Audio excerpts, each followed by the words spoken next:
Hello, wrestling fans. Here I am for the first time in a long time doing a blast from the past, a review of an independent wrestling show.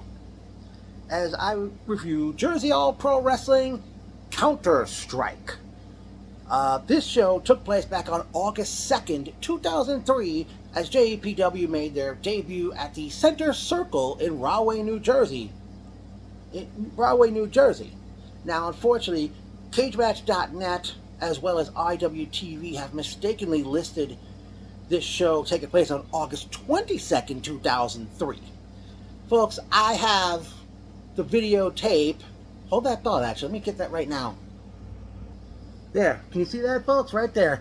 I still have the videotape. JPW Counterstrike took place August 2nd, 2003, not August 22nd, 2003. So, CageMatch.net and IWTV, that was an error that is made, and you might want to correct it.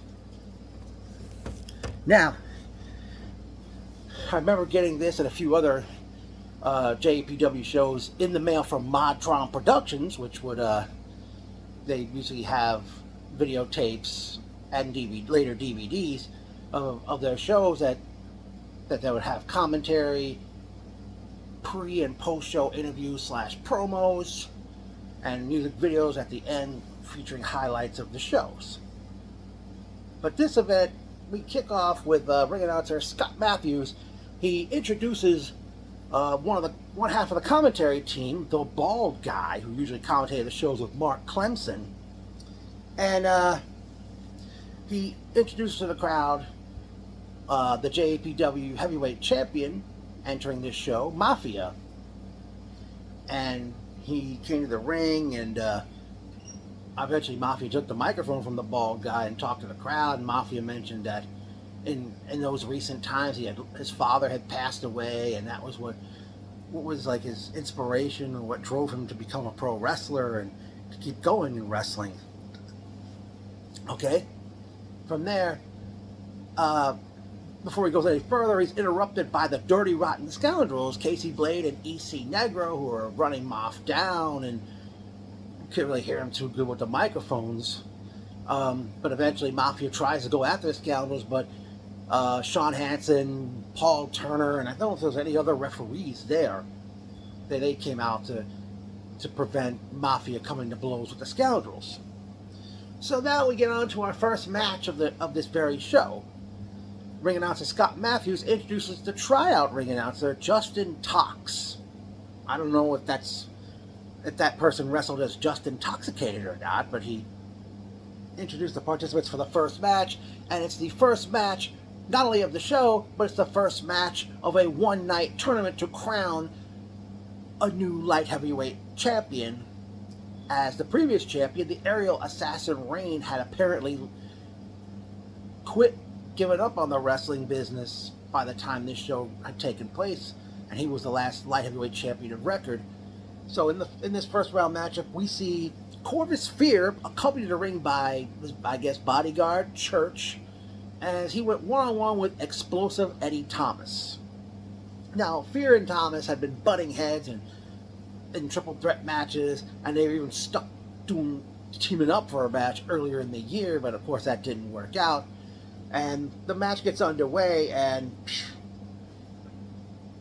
not even 2 minutes into the match, music comes on. Out comes manager Johnny D, who previously managed the Hit Squad to numerous tag team championships in JAPW, and he comes out with Allison Danger, who is Steve Corino's sister, and his skyscrapers, not Dan Spivey and the late Sid Vicious, and not Mean Mark Callis, who later became The Undertaker. It was Mega and Slugger.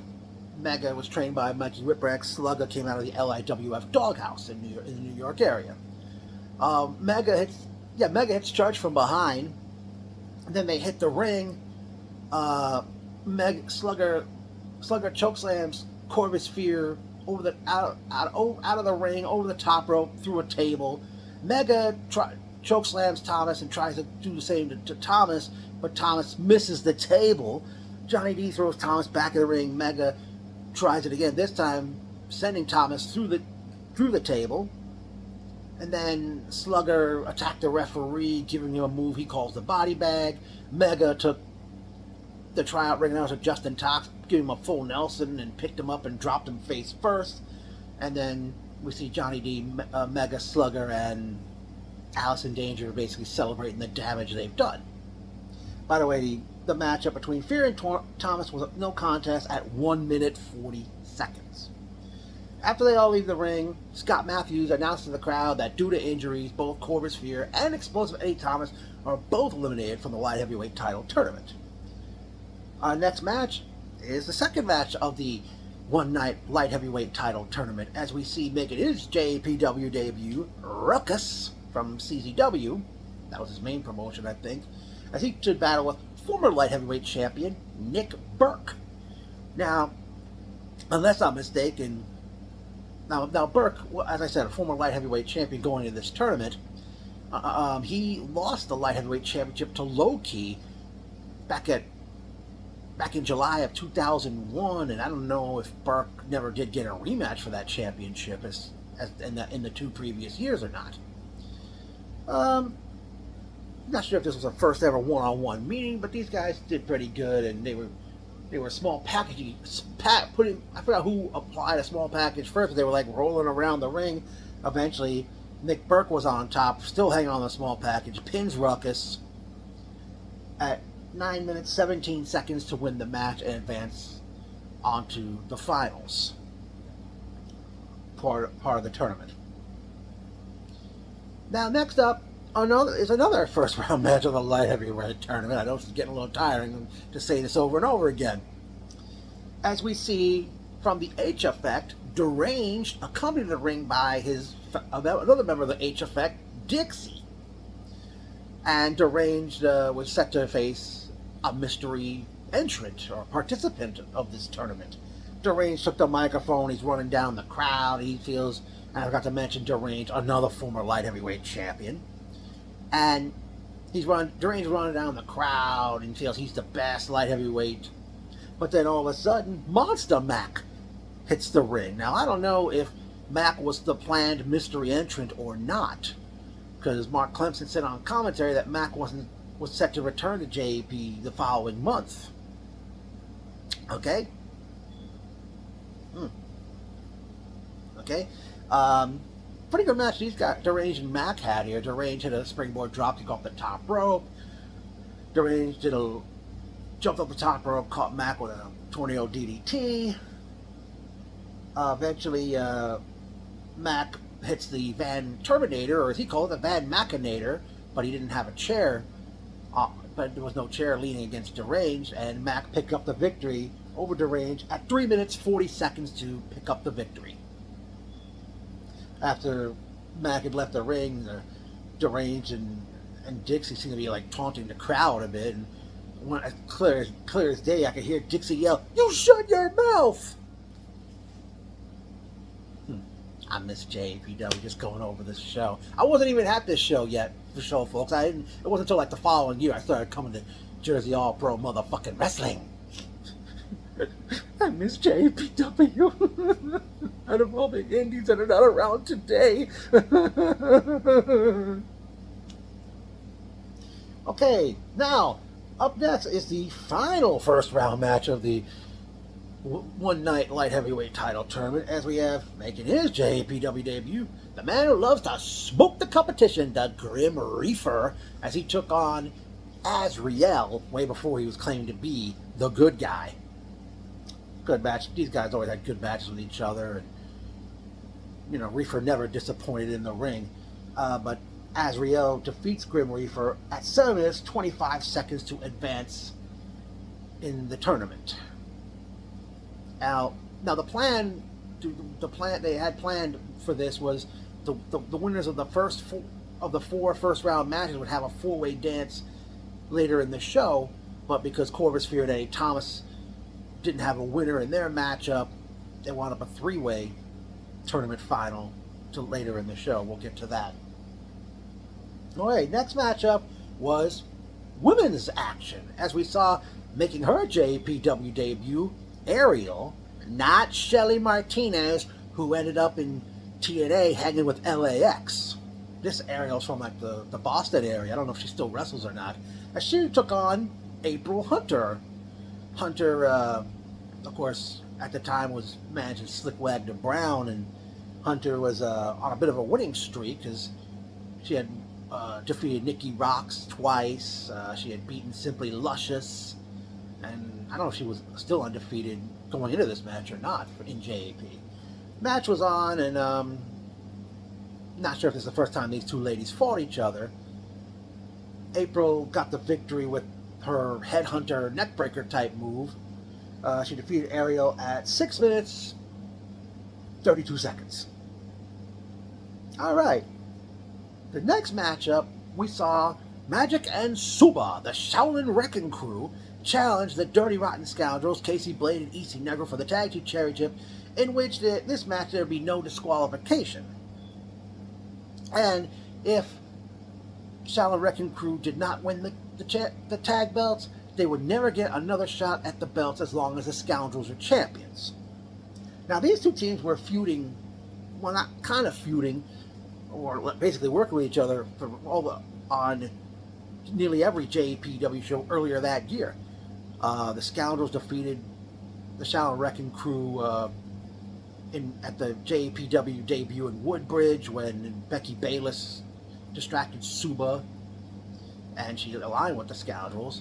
Then a month later at Tough Love, which turned out to be the last JAPW event at Charity Hall in Bayonne, the Scoundrels got counted out, and they were already the tag champions by that point.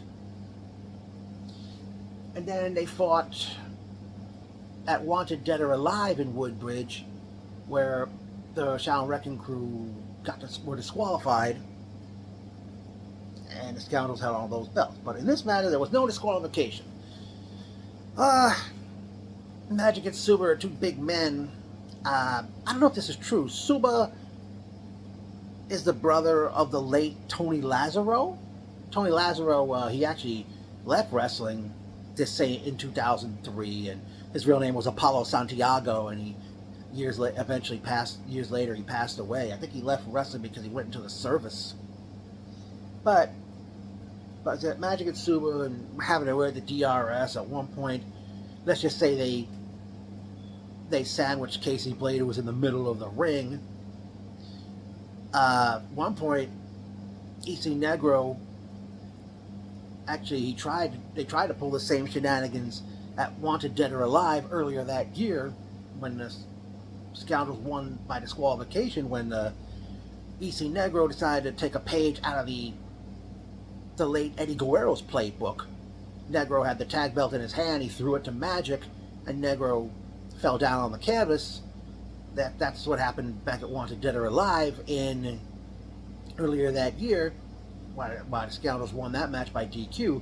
But when Negro tried it on this occasion, the referee looked down at Negro and he says, "No DQ." Reminds him that there's no DQ. Magic still with the tag belt over his shoulder. He starts whipping Negro while he's still down on the mat. Eventually, one point the Scoundrels left the ring and they were going up, heading towards the curtain, and I don't know if there was no count on this matchup as well, but Shaolin Wrecking Crew went back through the curtain, found the Scoundrels, and they were going at it like around because this building, by the way, the place they use is a hockey rink, and they're doing a number on the Scoundrels. I think Blade got thrown into the penalty box at one point, and they had a crowd brawl. They come back to the ring. Magic tries a double underhook pile driver on, I forgot, was it on, I think he had Negro up for a double under backbreaker or something. Suba tried to spear Negro or Blade, and Suba accidentally spears Magic. But then Mafia comes to the ring and with his gear on, he's got a chair in his hand. Negro sees him, he's begging for mercy, but then Mafia hits Suba with the chair. I forgot it was Negro or Blade pins Suba, and as a result, the Dirty Rotten Scoundrels defeated the Shaolin Wrecking Crew to retain the Tag Team Championship in this match with no disqualification at 13 minutes 40 seconds. And as a result, the Shaolin Wrecking Crew could not ever challenge for the tag belts again as long as the DRS were the champions. And after this heinous act, Moff hugs the Scoundrels, and then all of a sudden Santana's Oye Como Va starts playing, and you see Casey Blade trying to dance like he's got with an invisible partner, not a tag team partner, but a dance partner. At one point, Mafia took had a Puerto Rican flag in the crowd, and Mafia took the flag, and he's like waving it, holding it up high, and Mafia and DRS declare that they are La Familia, which is, they were wondering who is La Familia leading up to the show. And then Mafia says on the microphone, he calls out Al Snow, who he's facing later in the evening for the heavyweight championship, and he yells, "You ain't tough enough!"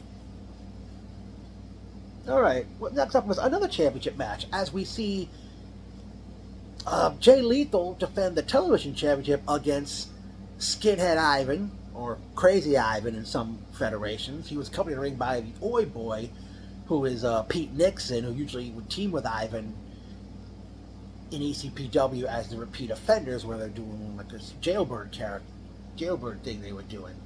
But in this case, as Skinhead Ivan or Crazy Ivan, Ivan was acting like this Nazi who was drawing more heat than the Sahara Desert, with every racial slur belted out on the microphone. And at one point, Ivan Lethal comes out. They have a match, and at one point Ivan hit a top rope Russian leg sweep, the Russian leg sweep. I usually refer to that move as the grapevine neck breaker.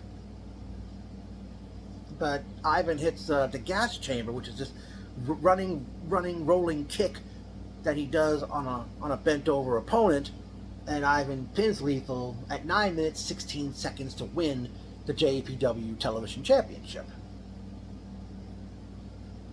Up next was singles competition, as we saw Dixie of the H Effect, accompanied ring by Deranged. He took on Slick Wagner Brown, who was accompanied ring by April Hunter. Enjoyable match these two men had. Slick Wagner Brown pinned Dixie with a shooting star press at 7 minutes 13 seconds. Next was the three-way dance, and it was the final match of the one-night light heavyweight title tournament, as we saw Monster Mac versus Azrael versus Nick Burke. Amongst the chaos, the H Effect, Deranged, and Dixie come out. Deranged hits the ring. He hits, not content with losing to Mac earlier in the night, he gives Mac the Mad Scientist, which is that Code Red powerbomb. Amazing Red calls it the Code Red. Deranged calls it the Mad Scientist, or Mad Scientist Bomb. And Mac and Deranged are out on the floor. Deranged kaboings Mac in the head with a chair, but Mac just, didn't react. He just looked right at him. He's walking towards Deranged. And the Boogie Knights, Mike Tobin and Danny Drake, who had not been seen in JEPW since the spring of 2002, they attack Mac from behind, roll Mac into the ring, and I think Burke pinned Mac to eliminate him from the matchup. Eventually, Azrael pins Burke to win the match and the tournament. Azrael defeats Nick Burke and Monster Mac in the finals of the one-night tournament to win the light heavyweight championship. Okay.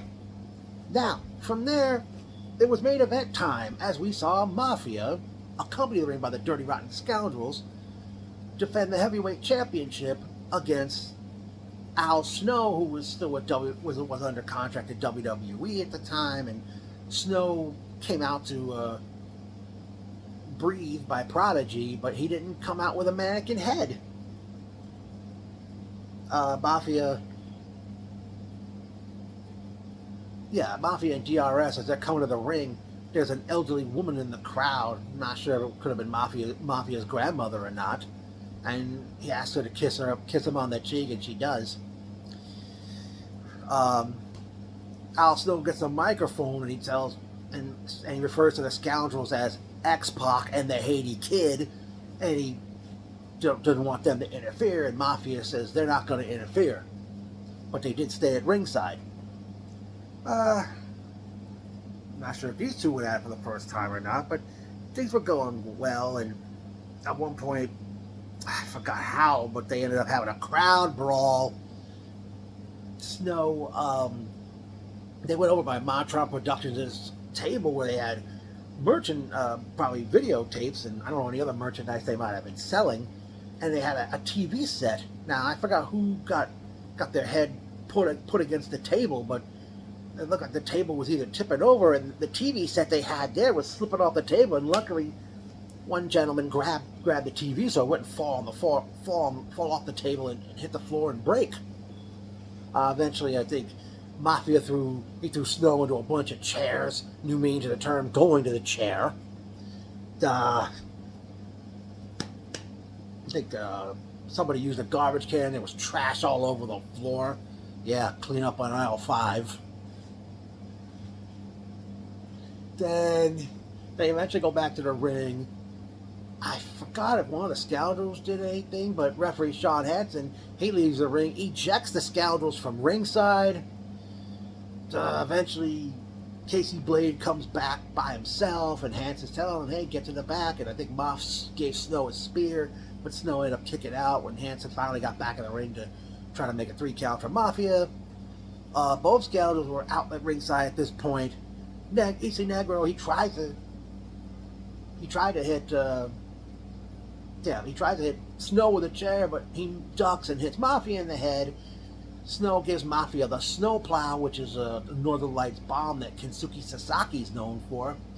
And Snow pins Mafia at 19 minutes, 32 seconds to win the heavyweight championship. After the match is over, the Scoundrels hit the ring, and they're putting the boots to Snow, who's still down on the mat, until April Hunter and Slick Wagner Brown chase the Scoundrels off, which I guess turned April and Slick face in JAP, because I know they started out as heels when they debuted in about a year sooner, or over a year sooner. And Snow gets to his feet, and he goes to raise the belt, but this is one for the blooper reel / Botchamania files. Snow, he's got the heavyweight title in his hand. He's about to raise it up for the crowd to see. It slipped out of his hands, fell out of the ring into the crowd. Snow leaves the ring, and this one kid in the crowd is holding the belt up like this, and he hands it back to him. Snow said something on the mic after the win, and I forgot. I don't know. Couldn't understand him. Again, the microphones weren't so good in that building.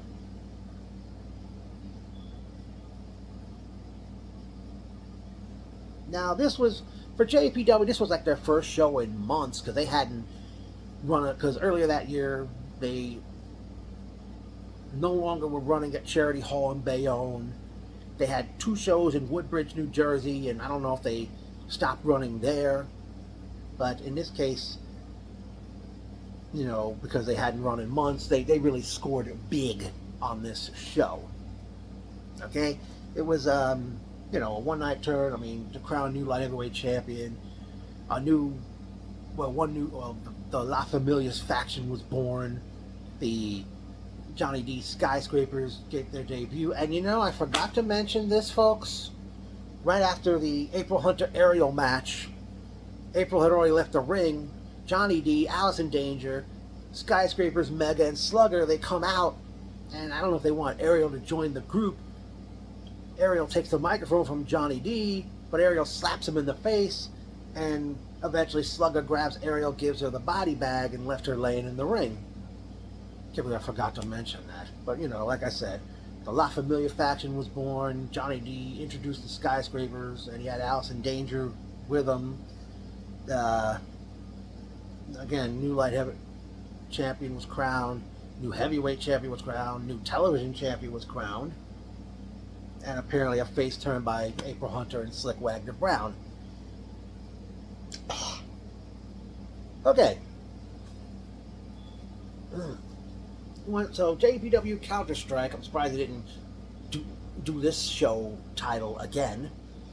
You know, it was one of the tapes I had ordered in the mail long ago, and you know, based on those pre and post show interviews / promos, you know, that's why it started to give me the drive and the urge to see Jersey All Pro Wrestling live. And again, I miss that company so much. So folks, let me know what you thought of my review of this show, and let me know if you want some more JPW shows from the past. And I have to say, that independent wrestling from the early to mid 2000s was an awesome time to be a fan of indie wrestling. Especially since I was, not just because I was was seeing shows and stuff, but that was an awesome time. I miss JPW.